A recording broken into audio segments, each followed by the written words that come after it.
Okay, so good morning everyone. बोलो भाई, good morning बोलो। यस, तो बताओ कल कौन सा चैप्टर चालू किया अपन लोगों ने? Chapter number 17, industrial relation code 2020, बराबर। जिसके अंदर हम लोग क्या पढ़ रहे थे कि भाई इंडस्ट्री के अंदर जो डिस्प्यूट्स होते हैं उन डिस्प्यूट्स को कैसे रिजॉल्व किया जा सकता है, क्या बेहतर तरीका होता है उनको रिजॉल्व करने का, वो इस चैप्टर के अंदर हम लोग पढ़ रहे हैं, समझ रहे हैं। जिसमें सबसे पहले हम लोगों ने बात करी सेक्शन नंबर 1 में कि एक्ट का नाम क्या है और ये कब से आया। सेक्शन नंबर 2 में हमने कुछ छोटी छोटी सी डेफिनेशंस भी पढ़ी जो फिलहाल हमारे काम की नहीं। सेक्शन नंबर 3 से हम लोगों ने पढ़ना चालू किया था। बताओ सेक्शन नंबर 3 क्या था? बंद करो भाई फोन। सेक्शन नंबर 3 में क्या था? Work committee. वर्क कमिटी का मतलब क्या होता है बताओ? ऑर्गेनाइजेशन के अंदर एक इंटरनल कमिटी बनाई जाती है जो एम्प्लॉयर और एम्प्लॉइज के बीच में इंटरेस्ट बना कर रखती है, उनके दोनों के राइट्स को प्रोटेक्ट करती है। हर वो ऑर्गेनाइजेशन जहां 100 या 100 से ज्यादा लोग काम करते हैं उसे वर्क कमिटी बनाने की जरूरत पड़ती है, बराबर। फिर अपन लोगों ने पढ़ा कि वर्क कमिटी में आधे लोग होंगे एम्प्लॉयर के और आधे लोग होंगे एम्प्लॉय के। सेकेंड अपन लोगों ने पढ़ा सेक्शन नंबर 4 में जीआरसी, ग्रीवियंस रिड्रेसल कमिटी, जिसके अंदर हमने पढ़ा कि वर्कर जब सब मिलकर के कंप्लेन फाइल करते हैं या सबके इंटरेस्ट अफेक्ट होते हैं तो वो तो वर्क कमिटी ध्यान रखती है, पर इंडिविजुअल वर्कर्स का ध्यान कौन रखती है? Work committee, GRC, grievance redressal committee. और वो कब बनानी पड़ती है? जब आपके यहाँ 20 या 20 से ज्यादा लोग काम करते हो तब। जीआरसी में मैक्सिमम कितने लोग होते हैं? 10, जिसमें से आधे कौन होते हैं?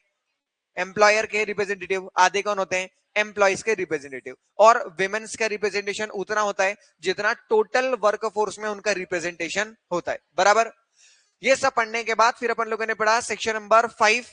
सेक्शन नंबर 5 किस चीज का था? 5 नहीं, 6, 5 ही था, registrar of the trade union. Okay, तो सेक्शन नंबर 5 में गवर्नमेंट क्या करेगी? अप्रोप्रिएट गवर्नमेंट एक रजिस्ट्रार जो है वो सेटअप करेगी। सेक्शन नंबर 6 के अंदर क्या बोला गया? क्राइटेरिया, कि अगर आपको अपना ट्रेड यूनियन रजिस्टर करवाना हो तो उसके क्या क्राइटेरिया है? And criteria was very simple, 10% of the total worker और 100 विच एवर इज लेस। इतने लोग होने चाहिए अगर आपको ट्रेड यूनियन बनाना है तो। साथ ही साथ आपको 7 लोगों की जरूरत पड़ेगी जो उनकी यूनियन के रूल बुक को साइन करेंगे, बराबर।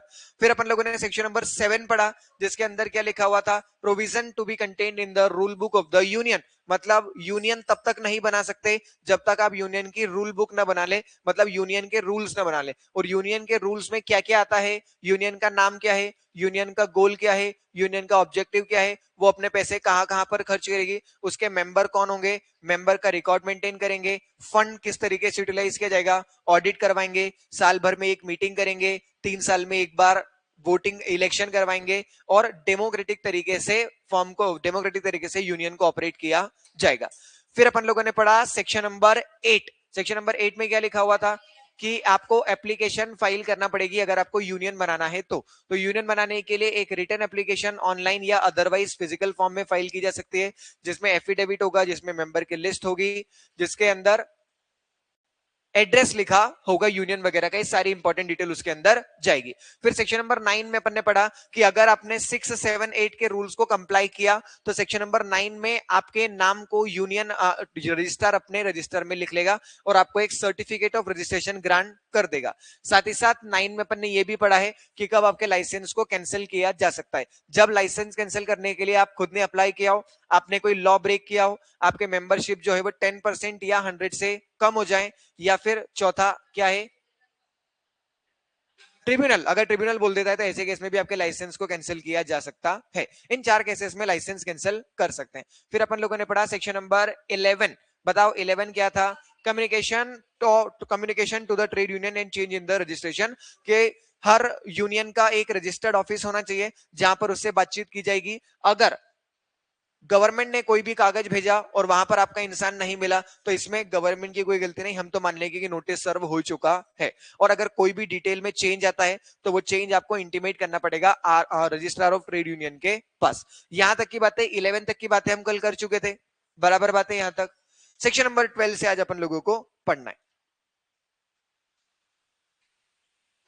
तो देखो सेक्शन नंबर 12 क्या बोल रहा है? Incorporation of the registered trade union. देखो जैसे ही आपको सेक्शन नंबर 10 में क्या मिलेगा? सर्टिफिकेट ऑफ रजिस्ट्रेशन, वैसे ही आपके यूनियन को रजिस्टर्ड मान लेंगे और जैसे ही यूनियन रजिस्टर्ड होता है उसे मिल जाता है स्टेटस किसका?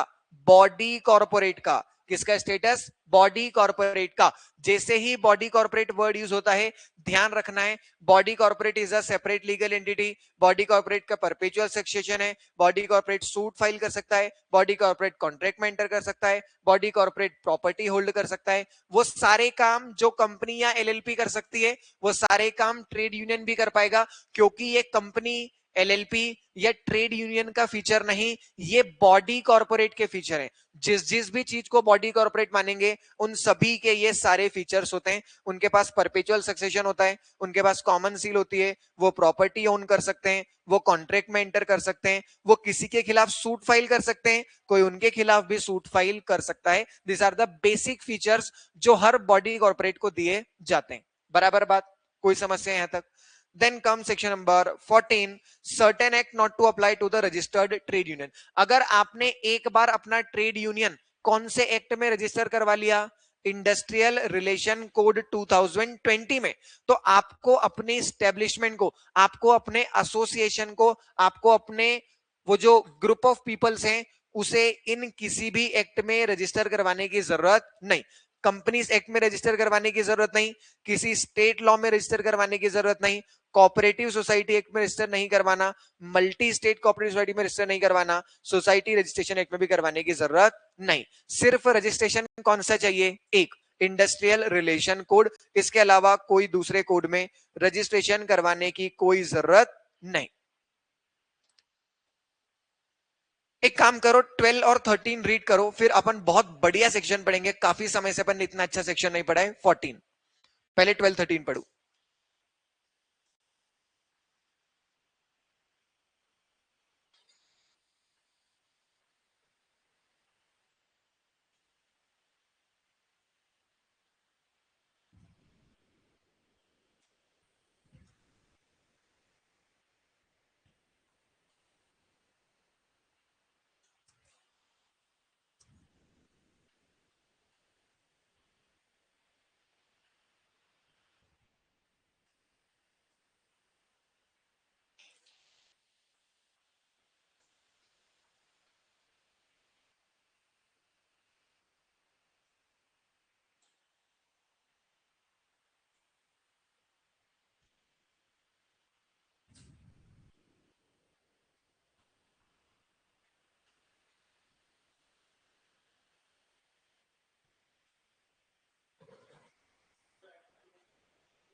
नहीं, कोई से भी एक नहीं लगेंगे।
दोनों बहुत बेसिक सेक्शन, कोई नई बात नहीं कर रहे।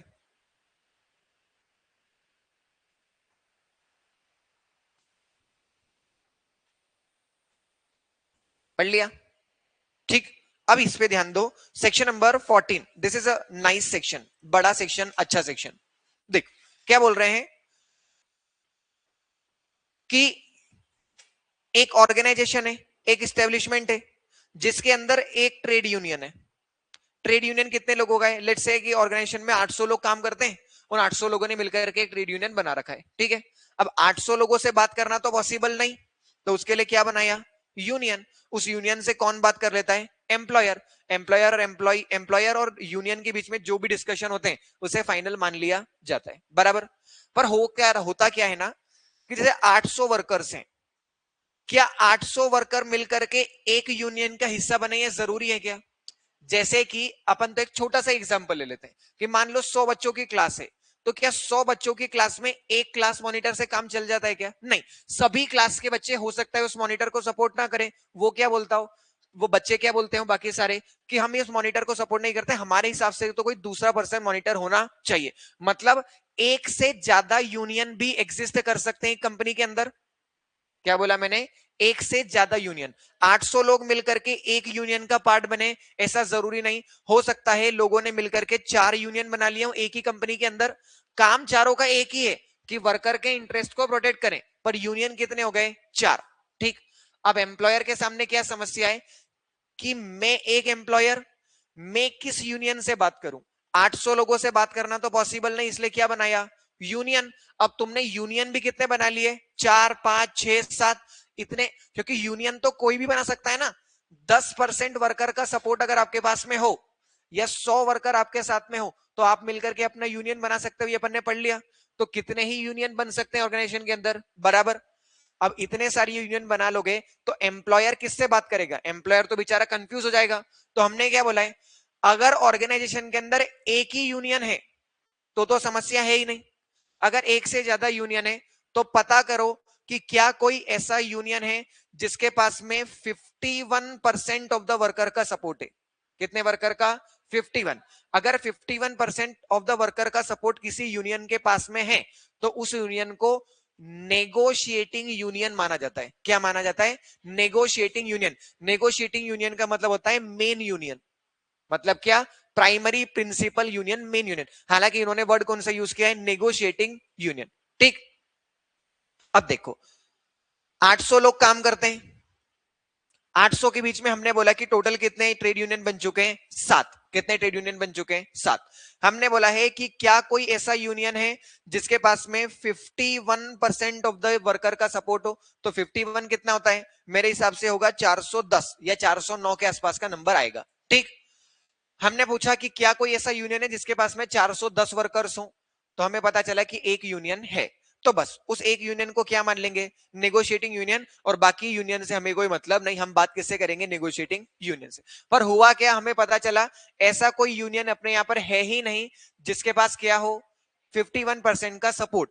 तो हमें पता चला कितना कितना सपोर्ट है। तो बोल रहे हैं कि एक यूनियन के पास में 30% का सपोर्ट है, एक यूनियन के पास में 25% का सपोर्ट है, और एक यूनियन के पास में 15% का सपोर्ट है। 30, 20, 55 और 60 कितना हो गया? 60 हो गया। ये एक के पास मैंने बोला 25% का सपोर्ट है और बचे हुए 15% लोग किसी को सपोर्ट नहीं करते। जरूर थोड़ी कि सब लोग यूनियन का पार्ट बने, बराबर। अब ऐसे में क्या करें? 51% तो नहीं आया। तो उन्होंने बोला है कि अगर कोई भी नेगोशिएटिंग यूनियन नहीं है तो बनाओ नेगोशिएटिंग काउंसिल। क्या बनाओ? Negotiating council. और नेगोशिएटिंग काउंसिल में कौन लोग होंगे? हर वो यूनियन जिसके पास में 20% से ज्यादा का सपोर्ट हो। कितना सपोर्ट हो? 20% से ज्यादा। हर 20% पर एक वोटिंग शेयर मिलेगा। क्या मिलेगा? हर 20% पर एक वोटिंग शेयर। मैंने बोला है कि इनके पास कितना सपोर्ट है? 30%। कितना सपोर्ट है? 30। तो इन्हें काउंसिल के अंदर कितने वोटिंग शेयर मिलेंगे? एक। इनका कितना शेयर है? 25। तो इनको कितना वोटिंग शेयर मिलेगा? एक। मैं एग्जाम्पल के लिए इन 15 को हटा करके कितना कर देता हूं यहां पर? 45। कितना कर देता हूं? 45।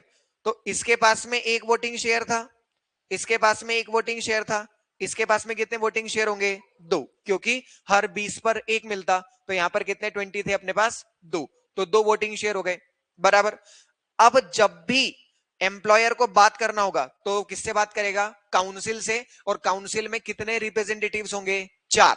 एक यहां से, एक यहां से और 2 यहां से। ये लोग वोट करके डिसाइड कर लेंगे और फिर फैसला लिया जाएगा। आई बात समझ में? हाँ या ना? कोई कंफ्यूजन यहां तक? बस यही बात यहां पर लिखी हुई है। एक बार जो अब अंदर लिखा हुआ है उसको पढ़ते हैं कि क्या यही बात लिखी है या नहीं। Section 14 is one of the most important part of the code because, क्योंकि it decide who has a right to talk to the boss. Boss का मतलब क्या है यहां पर? एम्प्लॉयर। एम्प्लॉयर से कौन बात करेगा वो कैसे पता चलेगा? सेक्शन 14 बताएगा। In the past if a factory had 5 different union, अगर 5 यूनियन होते थे तो एम्प्लॉयर कंफ्यूज हो जाता था कि किसकी बात सुने, किससे बात करें। तो इस सेक्शन ने क्लियर सिस्टम बताया और क्या बोला कि एम्प्लॉयर सिर्फ किसके साथ नेगोशिएट करेगा, किसके साथ बातचीत करेगा? या तो नेगोशिएटिंग यूनियन के साथ या फिर नेगोशिएटिंग काउंसिल के साथ, बराबर। हर फैक्ट्री के अंदर या तो नेगोशिएशन यूनियन होगा या फिर नेगोशिएशन काउंसिल। तो क्या बोला है, देखो अगर आपके यहां पर एक ही यूनियन है तो समस्या ही नहीं। अगर आपकी फैक्ट्री में एक ही यूनियन बनाए तो उसी अकेले यूनियन को क्या मान लिया जाएगा, नेगोशिएशन यूनियन, समस्या ही खत्म। अगर आपके यहां पर एक से ज्यादा यूनियन है तो कौन सा रूल लगेगा, 51% rule. If there are many union, the one that has a support of 51% or the more will become the negotiating union, कोई समस्या नहीं। पर अगर अपने पास एक भी ऐसा यूनियन नहीं है जिसके पास में 51% सपोर्ट हो, तो ऐसे केस में क्या क्रिएट किया जाएगा, काउंसिल। क्या बनाएंगे, काउंसिल। और काउंसिल के अंदर हर यूनियन जिसके पास में 20% सपोर्ट होगा उसको एक सीट मिलेगी। तो 20% पर एक, one representative for every 20% support. तो 20, बताओ मेरे पास में अगर 15% सपोर्ट है तो मुझे कितनी सीट मिलेगी, 0। मेरे पास में 25% है तो कितनी सीट मिलेगी, 1। 35% है तो कितनी मिलेगी, 1। 45% है तो कितनी मिलेगी, 2। 65% है तो कितनी मिलेगी, 0। 65% आते से मैं बन जाऊंगा नेगोशिएटिंग यूनियन, काउंसिल का काम ही खत्म। 51% से ज्यादा सपोर्ट है तो काउंसिल की पिक्चर आएगी ही नहीं। तो ये कहां तक चलेगा, सिर्फ कामकाज 50% तक ही चलेगा, बराबर। तो यूनियन जिसके पास में 20% का सपोर्ट होगा, हर उस यूनियन को सीट मिलेगी। और सीट कैसे मिलेगी, हर 20% पर एक सीट या एक रिप्रेजेंटेशन उसे मिलेगा। तो बस जब भी काउंसिल बनेगा तो काउंसिल में डिसीजन कैसे लिया जाएगा, मेजोरिटी के हिसाब से लिया जाएगा।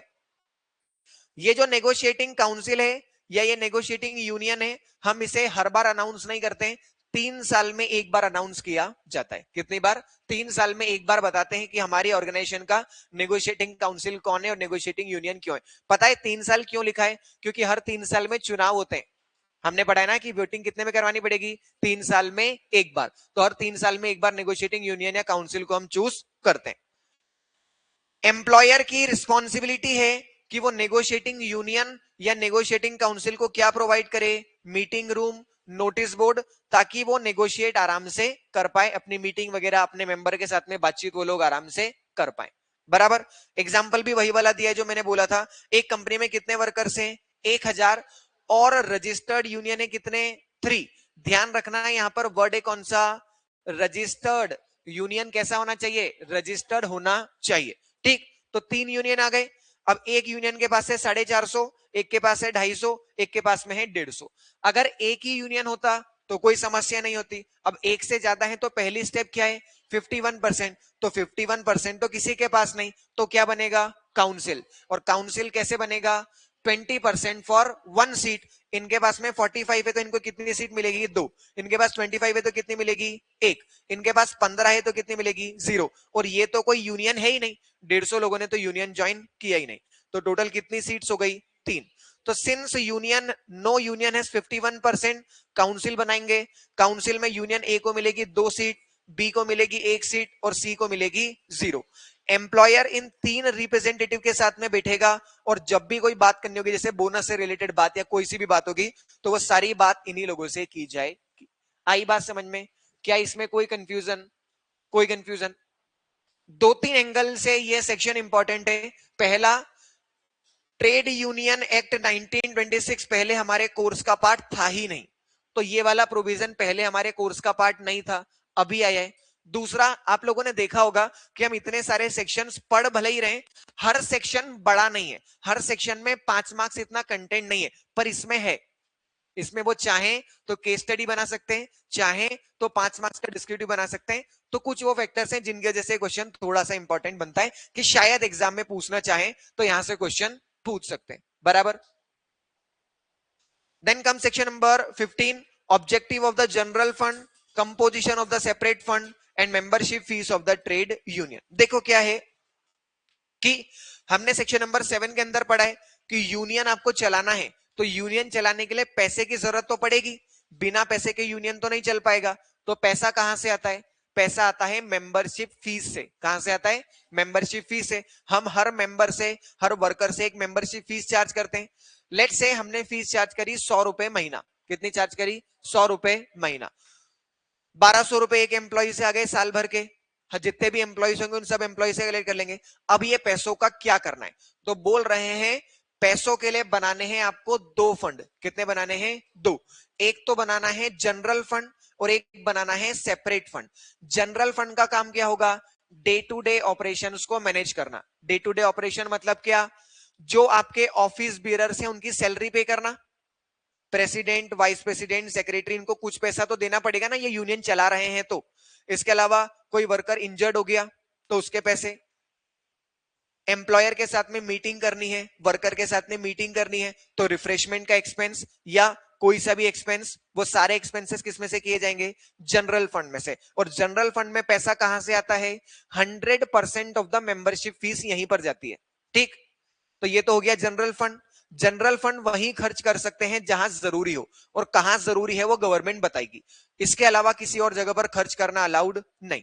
जैसे मान लो आपके यहां पर एक एम्प्लॉय था जो बीमार हो गया और उसकी डेथ हो गई, तो एम्प्लॉयर ने तो 1 लाख रुपए का कंपनसेशन दिया है, पर आपको लगा कि 1 लाख रुपए कम है, तो आप अपने जनरल फंड में से 50,000 रुपए और चाहे तो दे सकते हैं, क्योंकि आपका काम ही क्या है? वर्कर्स के इंटरेस्ट को प्रोटेक्ट करना। तो उनकी फैमिली को बाद में कंपनसेशन देना हो तो वो जनरल फंड में से दिया जा सकता है। दूसरा है separate fund. Separate fund generally बनाया जाता है पॉलिटिकल एक्टिविटीज को सपोर्ट करने के लिए। देखो, आप जिस जगह पर काम करते हैं, जिस फैक्ट्री में काम करते हैं, उस फैक्ट्री के आसपास की जो जगह है वहां पर हो रहे हैं चुनाव, एमएलए के, विधायक के चुनाव हो रहे हैं। ठीक है, वहां पर दो लोग खड़े हो रहे हैं, एक ए और एक बी।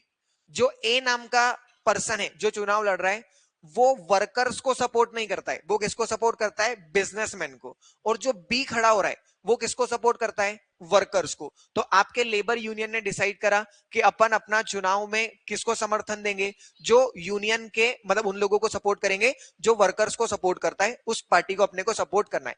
अब पॉलिटिकल पार्टी को सपोर्ट करना सिर्फ बोलने से नहीं होता है, उसमें आपको पैसा खर्च करना पड़ता है। जैसे कि रैली करवानी पड़ती है, जैसे कि उनके पैम्पलेट छपवाने पड़ते हैं, पैम्पलेट बंटवाने पड़ते हैं, तो इन सब चीजों में पैसा खर्च होता है। तो अब यूनियन सपोर्ट करना है मतलब यूनियन को पैसा खर्च करना है, तो पैसा कहां से आएगा? तो बोल रहे हैं एक सेपरेट फंड बनाओ और सेपरेट फंड में वापस से वर्कर से पैसा कलेक्ट करो। मेंबरशिप का पैसा उधर नहीं जाएगा, मेंबरशिप का पैसा तो पूरा कहां जाएगा? General fund. अब रही बात पॉलिटिकल फंड, तो पॉलिटिकल फंड में आप क्या बोल सकते हो? हर वर्कर से बोल सकते हो कि 100 रुपए कंट्रीब्यूट करने पड़ेंगे, पर ये 100 रुपए का कंट्रीब्यूशन वॉलेंट्री है।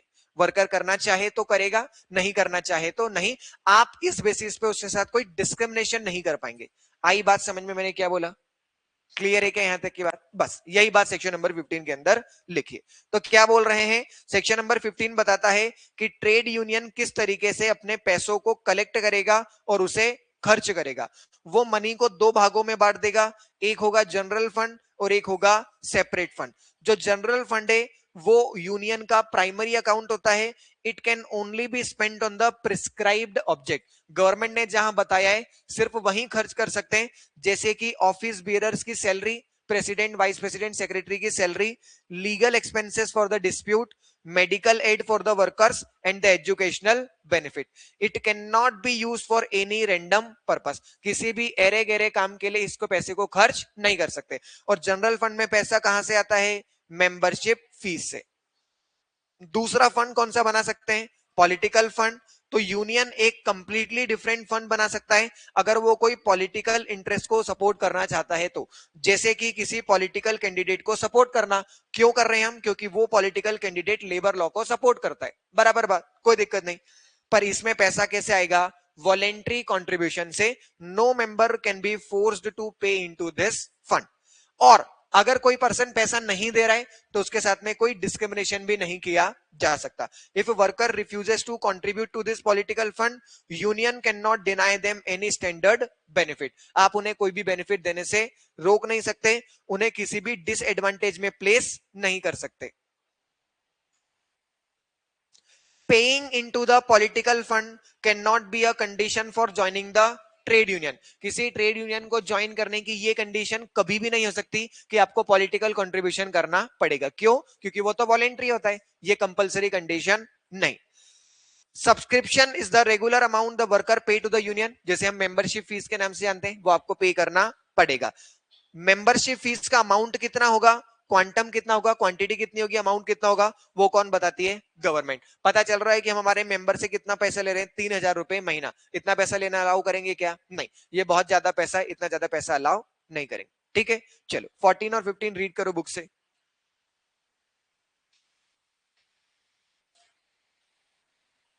जनरली यही होता है, जनरली यही होता है।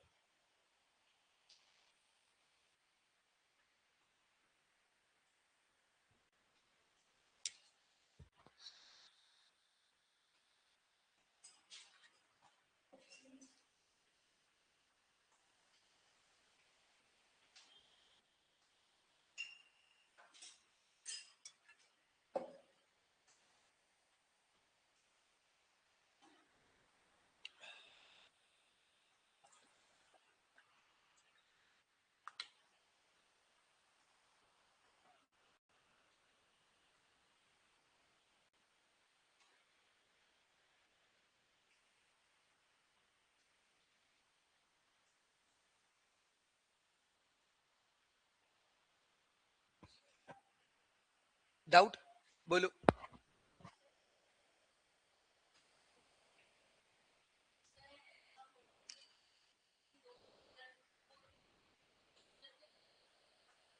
नहीं,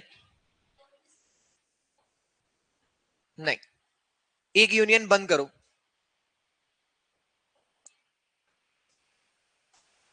कैसे होंगे, तो 102% होता है ना, 102 कैसे होगा। हाँ, 50-50 हुआ तो काउंसिल बनेगा,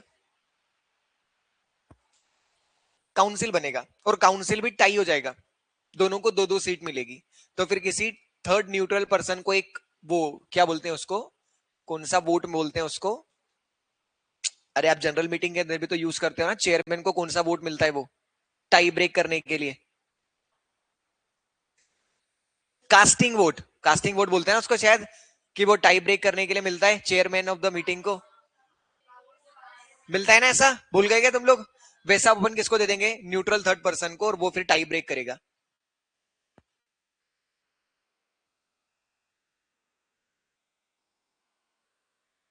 दो को 51 नहीं हो सकते, एक को 51 और एक को 50 भी नहीं हो पाएगा, 50-50 मैक्सिमम हो सकता है। और ये भी सिर्फ हाइपोथेटिकल सिचुएशन है, कंपनी के सारे लोग तो यूनियन ज्वाइन ही नहीं करते ना।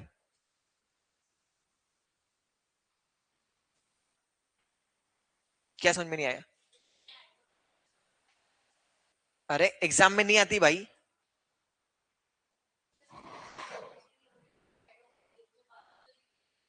नहीं नहीं, चलते रहेंगे।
डिस्क्रिमिनेशन वाला ये बोल रहे हैं कि पॉलिटिकल पार्टी को सपोर्ट करने के लिए मैंने पैसा मांगा, तो तुमने पैसा नहीं दिया, और ये आर्यन ने पैसा दे दिया, तो मैं आर्यन की बात तो एम्प्लॉयर तक पहुंचा रहा हूं और तुम्हारी बात नहीं सुन रहा हूं, तो ये डिस्क्रिमिनेशन करना अलाउड नहीं। क्यों, सिर्फ इस बेसिस पे डिस्क्रिमिनेशन नहीं किया जा सकता कि किसी एक वर्कर ने पॉलिटिकल पार्टी को सपोर्ट नहीं किया या उसमें कंट्रीब्यूशन नहीं दिया।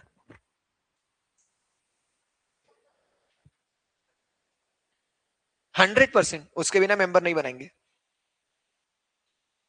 वो तो देना ही पड़ेगा।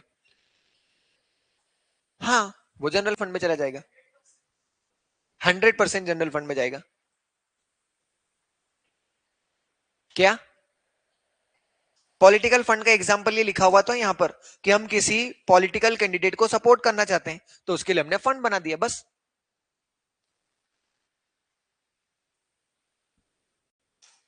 चलो, पढ़ लिया गया यहां तक। Section number 16, immunity from civil suit in certain cases. Section 16 provide a legal shield to a registered trade union and their member. In the normal world, if you convince someone to break a contract or interfere with someone's business, you can be sued for damages in the civil court. अगर आप किसी को उकसा रहे हैं कि भाई काम मत करो, किसी का बिजनेस अगर उसको बोलने से खराब हो रहा है, तो ऐसे केस में सामने वाला तुम्हारे खिलाफ क्या कर देगा, सिविल सूट फाइल कर देगा ना कि भाई मेरा बिजनेस तुमने बंद किया। पर ऐसा ट्रेड यूनियन के मेंबर के साथ में नहीं किया जा सकता। However during a labour struggle मतलब क्या, industrial dispute, these action are often necessary, ऐसा करना जरूरी होता है। This section insure worker and leaders are not financially ruined by the lawsuit, उनके ऊपर कोई फाइनेंशियल बर्डन किसी लॉसूट की वजह से नहीं आना चाहिए। No civil case can be filed against the union or its member for the act done to further an industrial dispute, even if those act induce a breach of contract.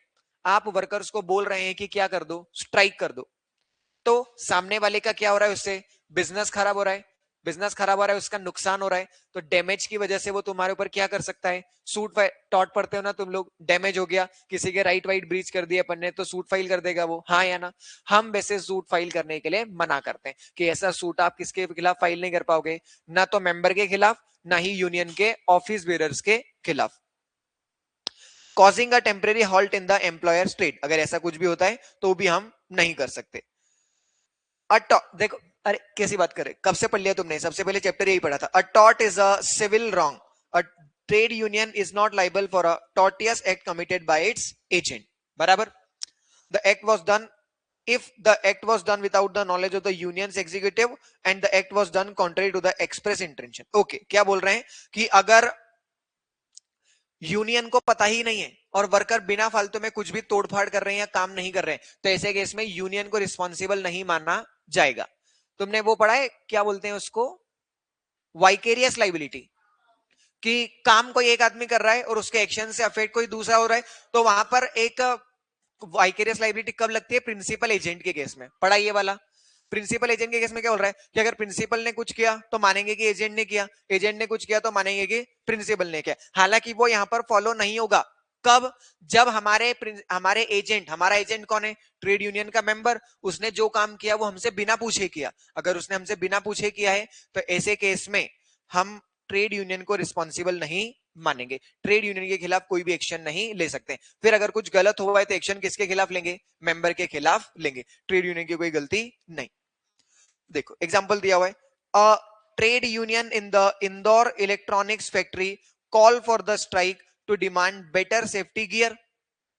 Union ने strike करवा दी, क्यों बोल रहे हैं कि भाई हमको पहनने के लिए जो कपड़े हैं या हमारे जो ग्लव्स वगैरह हैं, जो शूज वगैरह हैं, वो अच्छी क्वालिटी के होने चाहिए जिसमें ज्यादा सेफ्टी हो। During the strike union leader convince the delivery truck drivers not to enter the factory.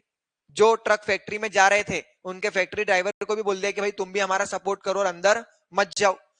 Under the normal law factory owner could sue the union for inducing a breach of contract. आप truck driver को क्या बोल रहे हैं कि तुम तुम्हारा contract तोड़ दो और हमारे साथ में खड़े हो जाओ। ऐसा करने से फैक्ट्री ओनर तुम्हारे खिलाफ क्या कर सकता है, सूट फाइल कर सकता है and loss of the business. However section 16 किसको बचाता है, यूनियन को क्या कर देता है, इम्यून। इम्यून करने का मतलब क्या होता है, प्रोटेक्ट करना, immune, because these actions were taken in the furtherance of the industrial dispute. Additionally अगर जूनियर यूनियन मेंबर ने एग्जीक्यूटिव के ऑर्डर के अगेंस्ट में कुछ किया, एक्सीडेंटली एक कांच तोड़ दिया, जब while putting up the poster, कोई पोस्टर लगाने के चक्कर में नुकसान कर दिया, तो union as an entity can not be sued. Union की कोई गलती नहीं, और गलती किसकी मानेंगे अपन, वो उस मेंबर की जिसने वो गलती करी। आई बात समझ में, क्या सेक्शन 16 क्लियर है? वैसा ही है section 17। Criminal conspiracy, criminal conspiracy का मतलब क्या होता है? साजिश करना किसी के खिलाफ, बराबर। तो भाई तुम अगर ये प्लानिंग कर रहे हो कि अपन तो कल से काम नहीं करेंगे 5 दिन के लिए, तो ये तो एक तरीके से किसी के खिलाफ साजिश करना ही हुआ, क्रिमिनल कॉन्स्पिरेसी हुई। इसे क्रिमिनल कॉन्स्पिरेसी नहीं माना जाएगा अगर आप इंडस्ट्रियल डिस्प्यूट के रिस्पेक्ट में ऐसा करते हैं तो section 17 provides a criminal shield to the trade union member in an ordinary law. Ordinary law मतलब क्या? सामान्य लॉ। यहां पर सामान्य लॉ कौन सा है? BNS, जो आप लोग पढ़ते हैं वो।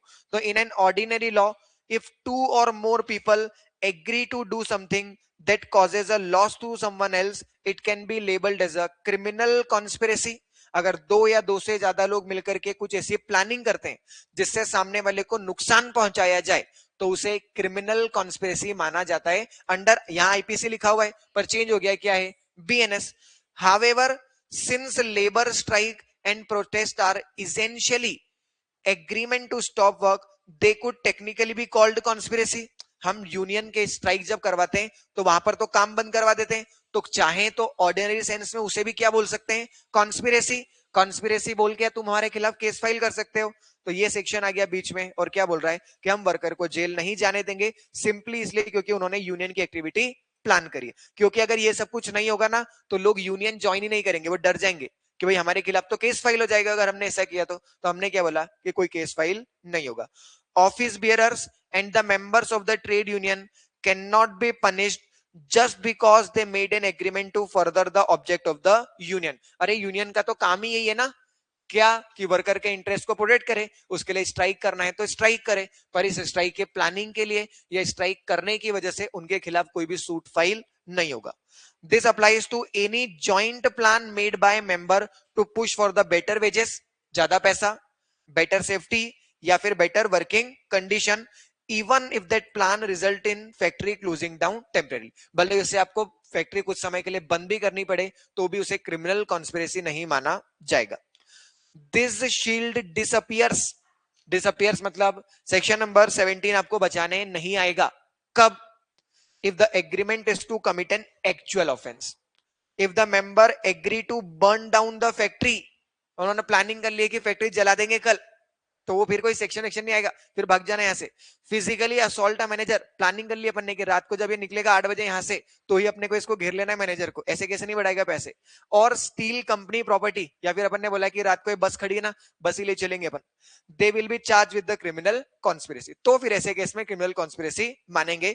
The law only protect legal union object not illegal act. ये सारा काम करना गलत है। तुम स्ट्राइक नहीं करोगे तो वो चलेगा, तुम काम नहीं करोगे वो चलेगा, पर ये सब कुछ करना गलत है। कोई समस्या? बोलो। लीगल ऑब्जेक्ट सेक्शन नंबर 7 में अपन ने रूल बनाए होंगे इसके, तो रूल में लिखा होगा कि यूनियन का क्या ऑब्जेक्टिव है। ऑब्जेक्टिव है वर्कर का इंटरेस्ट प्रोटेक्ट करना। वर्कर का इंटरेस्ट प्रोटेक्ट करने के लिए फैक्ट्री में आग लगाने की जरूरत नहीं है, सिर्फ स्ट्राइक करो। हाँ, और यूनियन का ऑब्जेक्टिव सिर्फ यही हो सकता है, इसके अलावा यूनियन का कोई ऑब्जेक्टिव हो ही नहीं सकता वर्कर के इंटरेस्ट प्रोटेक्ट करने के अलावा। सेक्शन नंबर 18 ये भी लगा लगा सेक्शन है, एक बार इसको पढ़ लेते हैं फिर तीनों सेक्शन एक साथ रीड करना। Enforceability of the agreement, section 8, section 27 हो गया आप लोगों का इंडियन कॉन्ट्रैक्ट एक्ट का। कॉन्ट्रैक्ट एक्ट हो गया या बचा है? चल रहा है, आज ही चालू हुआ। 27 नहीं हुआ अभी तक। रीस्ट्रेंट ऑफ द ट्रेड, किसी को भी, अच्छा नहीं हुआ। सेक्शन नंबर 27 बोलता है किसी भी पर्सन को बिजनेस करने से रोकने का अगर आप कोई एग्रीमेंट बनाते हो तो उस एग्रीमेंट को वॉइड एग्रीमेंट मानते हैं। वापस से बोलता हूं, क्या बोला मैंने? कि अगर आपने कोई सा भी ऐसा एग्रीमेंट बनाया जिस एग्रीमेंट से आप किसी पर्सन को बिजनेस करने से रोक रहे हैं, तो ऐसे एग्रीमेंट को क्या माना जाता है? वॉइड माना जाता है। ये किसी भी एक्ट में लिखा क्यों ना हो, इसका ओरिजिन कहां से हुआ है? Section number 27 of the Indian contract act. तो section 18 addresses a specific legal hurdle जिसका नाम क्या है? रीस्ट्रेंट ऑफ, रीस्ट्रेंट का मतलब ही क्या होता है? रोकना। रीस्ट्रेंट वर्ड का मतलब ही क्या होता है? रोकना। तो किसी को बिजनेस करने से रोकना। तो under the general contract law section 27 of the ICA, any agreement that stop someone from doing business और वर्किंग इज यूजुअली वॉइड। अगर आप कोई ऐसा एग्रीमेंट बनाते हैं जिसमें आप किसी को काम करने से रोक रहे हैं या बिजनेस करने से रोक रहे हैं, तो वो एग्रीमेंट को तो क्या मानते हैं? वॉइड। अरे अपन तो यूनियन में यही कर रहे हैं, लोगों को बोल रहे हैं कि 4 दिन काम मत करो, तो क्या हमारा यूनियन और मेंबर के बीच का एग्रीमेंट वॉइड हो गया क्या? नहीं, एक्सेप्शन है। 27 का एक्सेप्शन क्या है? ये वाला section. However trade union work by exactly doing that, agreeing not to work during a strike. Union में तो यही काम होता है कि स्ट्राइक के समय पर काम नहीं करेंगे। तो this section insure internal union agreement are legally valid, but it also prevent the civil court from getting involved in the internal union business rule. पढ़ेंगे, ये एग्जांपल से क्लियर होगा। देखो, an agreement between the member of the registered trade union is not just void just because it restrict the trade or work। क्योंकि उनके बीच में तो agreement ऐसा ही होगा ना कि कल स्ट्राइक करना है, परसों स्ट्राइक करना है, इतने दिन काम नहीं करना है, तो क्या उनके एग्रीमेंट वॉइड मान लेंगे क्या? नहीं, उन्हें वैलिड माना जाएगा। For example, if member agree to a no work pact during a strike, the law will not strike down the agreement as illegal. No work का मतलब क्या होता है? कि काम नहीं करेंगे। Limitation on the civil court interference. While the agreement is valid, a civil court cannot be used to enforce it or recover the damage if a member break it. The court will stay out of the disputes regarding. क्या बोल रहे हैं कि civil court में इसके लिए जाना allowed नहीं। Condition on how member should sell the good or transact the business. Condition on how or where the member should work or be employed. मतलब क्या? ये जो वर्कर्स के बीच में और यूनियन के बीच में एग्रीमेंट होता है, हम इसे वॉइड भले ही ना डिक्लेयर करें, पर इसे इन्फोर्स भी नहीं करवा सकते। वैसे तो ये वॉइड ही है, कॉन्ट्रैक्ट एक्ट ने तो बोल दिया है कि वॉइड ही है, पर हम उसे वैलिड फिर भी बोल रहे हैं इंटरनल पर्पस के लिए। पर आप इसके लिए कहां नहीं आ सकते? आप कोर्ट नहीं आ सकते, सिविल कोर्ट आकर के उसे इन्फोर्स कभी भी नहीं करवा पाओगे। मेंबर भी वहां जाकर के इन्फोर्स उसे नहीं करवा सकता। This keep the internal discipline outside the regular court room. देखो एग्जाम्पल दिया हुआ है, the Indore Logistic Union passes a resolution stating that all its truck driver member will stop work for 48 hours to protest the high fuel cost। Truck driver ने protest करा, क्या बोला? कि 48 घंटे तक अपने को काम नहीं करना है जब तक अपनी ये बातें न मान ले। One member driver X ignore the agreement and continues to drive his truck for a private client. एक ने नहीं माना और वो बोला कि मैं तो ट्रक चलाऊंगा। The union can not go to civil court to sue driver X. आप ड्राइवर एक्स को सू नहीं कर सकते कि उसने हमारी बात क्यों नहीं मानी। क्यों? क्योंकि ये कोर्ट में इन्फोर्स किया ही नहीं जा सकता। वो मान ले तो वैलिड मान लेंगे उस कॉन्ट्रैक्ट को हम, बाकी उसे इन्फोर्स नहीं करवाया जा सकता। और breach of contract because section 18 prevent court from enforcing such work related condition.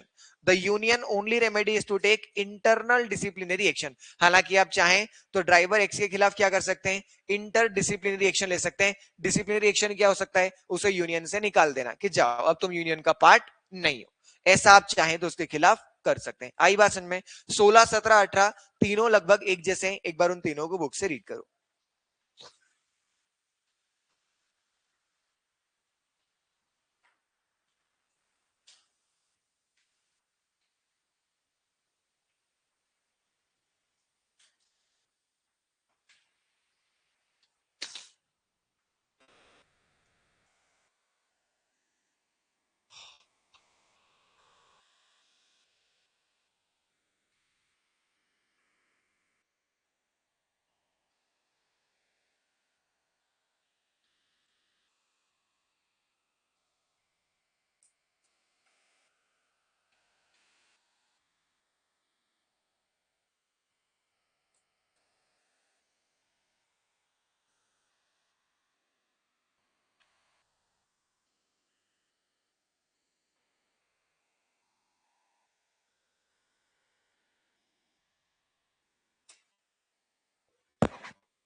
बोलो भाई, पढ़ लिया क्या? ठीक, दो छोटे सेक्शन और पढ़ेंगे बस। लेट आया था भाई, 10 मिनट 15 मिनट लेट चालू करी थी। सेक्शन नंबर 19, दो सेक्शन और छोटे छोटे से। अरे इतना सा तो हो जाता इतनी देर में, तो हो जाता, हो जाता।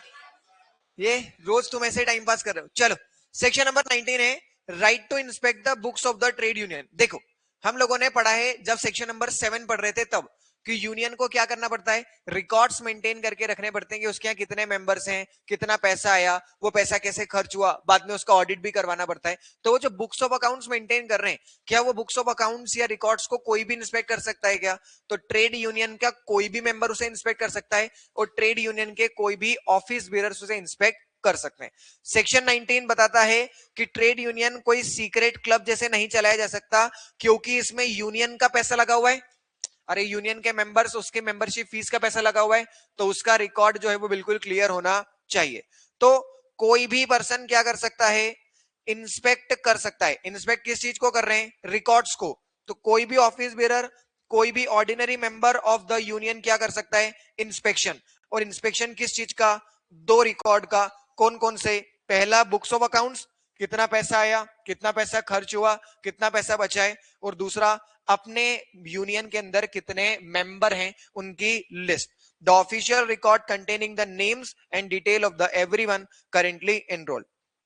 कब ये लोग इंस्पेक्ट कर सकते हैं, inspection can not happen at any random time, it must follow the time and condition. Union के रूल्स में लिखा होगा कि किस समय पर इंस्पेक्शन करना अलाउड है। हो सकता है ऐसा लिखा हुआ हो कि इंस्पेक्शन सिर्फ फ्राइडे और सैटरडे के दिन शाम को 3 बजे से लेकर के 7 बजे तक अलाउ किया जाएगा। तो जो रूल बुक में लिखा हुआ है उस रूल बुक के हिसाब से आप इंस्पेक्शन कर सकते हैं, कभी भी करना अलाउड नहीं। क्या माइनर किसी ट्रेड यूनियन का मेंबर बन सकता है? पहले तो ये बताओ, माइनर मतलब कौन होता है? जो 18 साल से कम का है। क्या 18 साल से कम के लोगों को काम करना अलाउड होता है? हाँ, अलाउड होता है। 14 साल से कम के बच्चों को काम करना अलाउड नहीं है, पर 14 से 18 साल के बच्चा काम कर सकता है। कहां पर? ऐसी कोई भी जगह जो हैजार्डस नहीं हो। Child and adolescent labour act में अंदर अपन ने ये वाली बात पढ़ी थी। तो इसका मतलब जो यूनियन वो है माइनर, वो काम तो कर सकता है। अब अगर काम कर रहा है तो क्या वो यूनियन का मेंबर बन सकता है? तो बोल रहे हैं कि किसी भी पर्सन को अगर यूनियन का मेंबर बनना हो तो वो कम से कम कितने साल का होना चाहिए, 14 साल का होना चाहिए। मतलब वो एडोलेसेंट होना चाहिए, बराबर। चाइल्ड जो है वो मेंबर नहीं बन सकता, adolescent can become a member. दूसरा क्या बोल रहे हैं, the right is only available to the minor employed in a non hazardous industry. ये तो क्लियर बात है ना, क्योंकि हैजार्डस इंडस्ट्री में तो वैसे भी वो काम कर ही नहीं सकता, तो नॉन हैजार्डस इंडस्ट्री के अंदर ही काम करेगा। Once they join, subject to the union specific rule, a minor member can enjoy all the right, और उसे सारे राइट मिलते हैं। ऐसा नहीं कि वो बालक है तो उसको कम राइट दे रहे हैं, सारे के सारे राइट उसे मिलेंगे, जैसे वोट करने का, जैसे मीटिंग अटेंड करने का। इसके अलावा वो कोई लीगल डॉक्यूमेंट भी साइन करना चाहे मेंबर की कैपेसिटी में तो वो डॉक्यूमेंट भी साइन कर सकता है।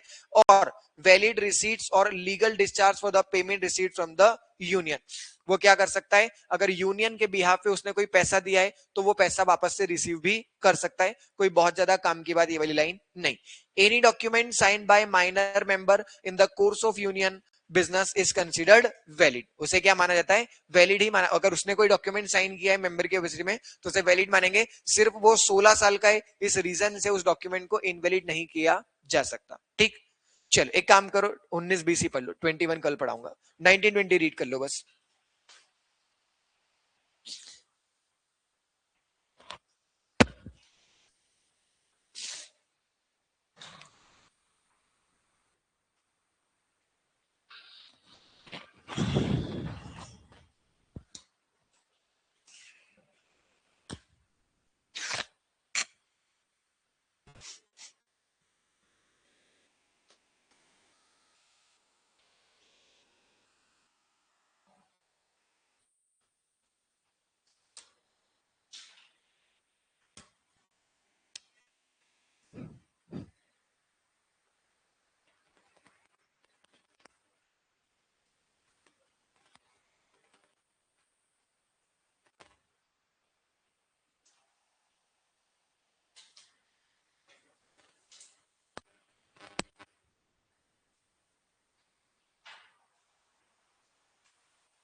चलो पढ़ लिया गया, पढ़ लिया तो that's it for the day, बाकी की बातें कर रहे हैं अपन लोग कल। Bye bye.